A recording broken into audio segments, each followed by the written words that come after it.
অনেক দিন আগের কথা, একটি গ্রাম ছিল। আর ওই গ্রামে অনেক মানুষ বাস করত। তার ভিতরে ছিল শিমুল নামের একটি ছেলে। সে প্রতিদিন রাতে ওই রাস্তা দিয়েই বাড়ি যেত।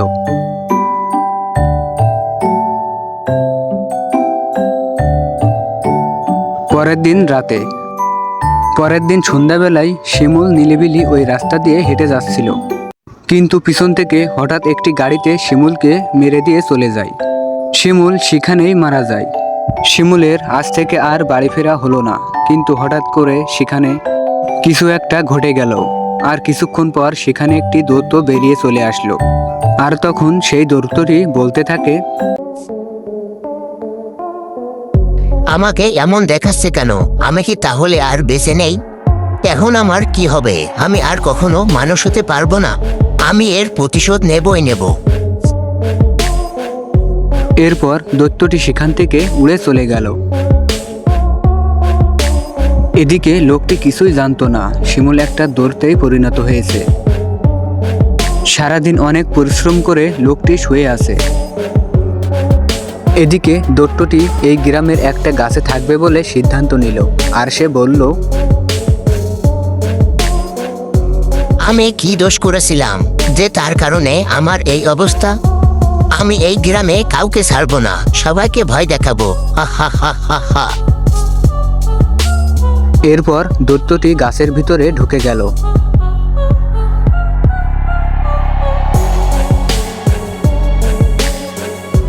এদিকে রমেশ নামের একটি ছেলে অনেক রাত করে বাড়ি ফিরত। কিন্তু আজকে একটু বাড়ি ফিরতে অনেক রাত হয়ে যায়।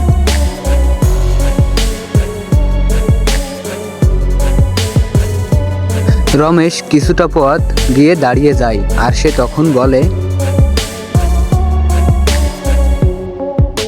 আজকে কেমন একটা হয়ে গেল, বাড়ি ফিরতে অনেক দেরি হয়ে গেল। এখনো একটি রাস্তা পার হতে হবে আমার। কি আর করার, যাই দ্রুত করে বাড়ির দিকে রওনা দিই।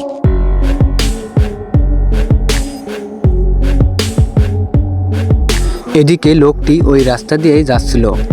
হঠাৎ করে দৈত্যটি তার সামনে চলে আসে।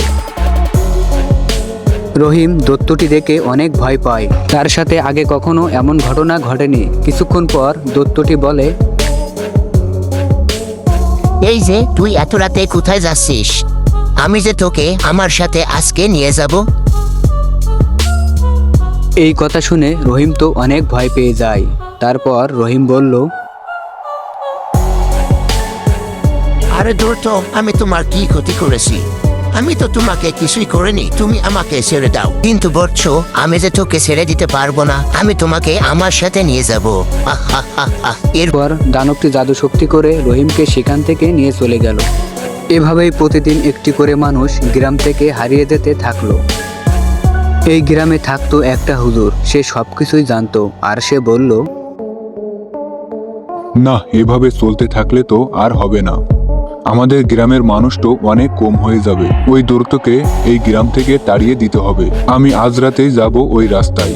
যেমন কথা, ওই হুজুরটি চলে আসলো ওই রাস্তায়। সে সেখানে দাঁড়িয়ে যায়। আর হঠাৎ সেই দৈত্যটি তার সামনে চলে আসে। দৈত্যটি তখন বলে, হা হা হা, এভাবে চলতে থাকলে তো ভালোই, প্রতিদিন নতুন নতুন শিকার পাচ্ছি। এই যে দৈত্য, আমি তোকে ভয় পাই না। ভালোই ভালোই বলছি, এই গ্রাম থেকে চলে যা, না হলে তোর অবস্থা একদম খারাপ করে দিব। তুই আমার অবস্থা কি খারাপ করবি? আমি তো তোকে আমার সাথে নিয়ে যাব। আমি এই গ্রাম ছেড়ে কখনো কোথাও যাব না। এটাই আমার শেষ কথা। তাহলে তুই আমার কথা শুনবি না? এখনো ভালোই ভালোই বলছি, এই গ্রাম থেকে চলে যা, তা না হলে তোর অবস্থা একদম খারাপ করে দিব। তুই যতই বলিস, এখান থেকে আমি যাব না। তুই যা করবি কর। এরপর হুজুরটি কিছু একটা বলে তার গায়ে আগুনের গোলা মেরে দিল।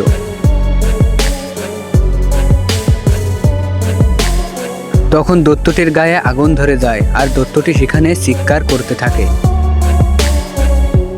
আমাকে বাঁচাও, আমাকে বাঁচাও। কিন্তু দৈত্যটি সেখানেই শেষ হয়ে যায়। বন্ধুরা, ভিডিওটি ভালো লাগলে একটি লাইক ও সাবস্ক্রাইব করে আমাদের পাশে থাকুন।